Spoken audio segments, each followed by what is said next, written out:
Team Semper Fi pairs wounded vets with Paralympic coaches this week in Keystone. Phil Lindeman, Krystal, 93 News. When Keith Gable crushed his legs in a drilling accident, he faced 10 years of rehab with salvaged limbs or a new normal with no legs.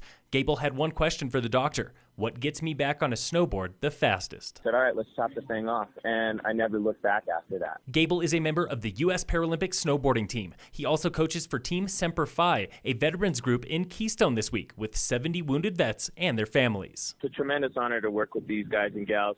You know, I was an avid snowboarder long before I lost my leg in 2005, and, you know, that's really what kept me going. The thought of snowboarding again is what got me out of bed in the morning, and it's what got me off the pain meds. It's what got me through the withdrawals. With Team Semper Fi is Chad Omer, a veteran from Hartselle who learned to sit ski a few years back and now volunteers with the group. You get that camaraderie again, you get that brotherhood again, and that's huge for guys' mental states and mental recovery. In 15 years, Team Semper Fi has helped 22,000 veterans and their families. They're at Keystone through the end of the week, training with the Breckenridge Outdoor Education Center and Keystone Adaptive Center. I now pronounce you husband and wife, and God bless y'all. Grab your honey and a pair of skis. Today is the last chance to register for Loveland's Mountaintop Matrimony.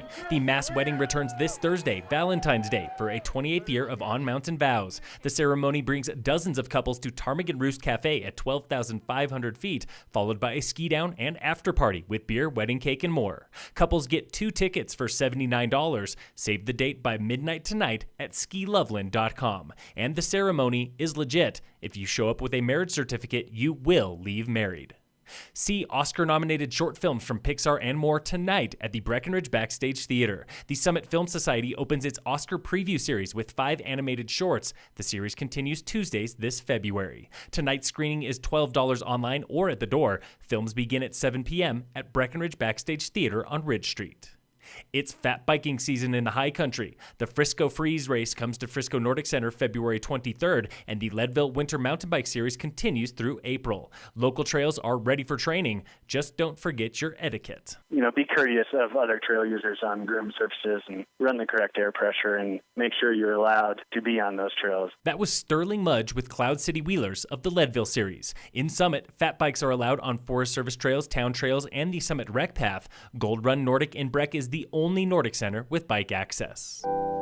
Every year, 300,000 youth athletes suffer a traumatic brain injury, or TBI, and head injuries are the leading trauma at ski clinics. This week, in Krystal 93's Winter TBI series, head injuries know no boundaries. Elite ski and snowboard teams across the globe follow TBI protocols, like physical therapist Mike with the Australian Park and Pipe team. We follow what's called SCAT 5 and then COG Sport to get them back in. Generally, they won't be back on snow any sooner than 7 days. It's as quick as they can get back. SCAT, or Sport Concussion Assessment Tool, was first developed in 2005 for elite athletes. It's now backed by the International Olympic Committee, FIFA, and more. It's a world-renowned one. Most of the elite sport teams use it. In the U.S., teams at every level use different protocols, but all 50 states have laws that require TBI testing and training. In Colorado, it's known as the Jake Snakenberg Act, named for a high school football player killed by a second impact syndrome. Tune in again every Tuesday for the next installment in our Winter TBI series on Krystal 93.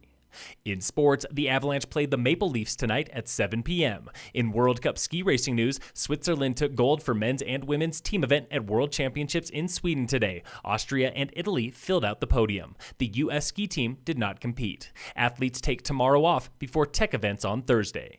And in local sports, brought to you by Deepwater Mountain Inc., Summit High boys and girls basketball are on the western slope today for Palisade. Phil Lindeman, Krystal, 93 News.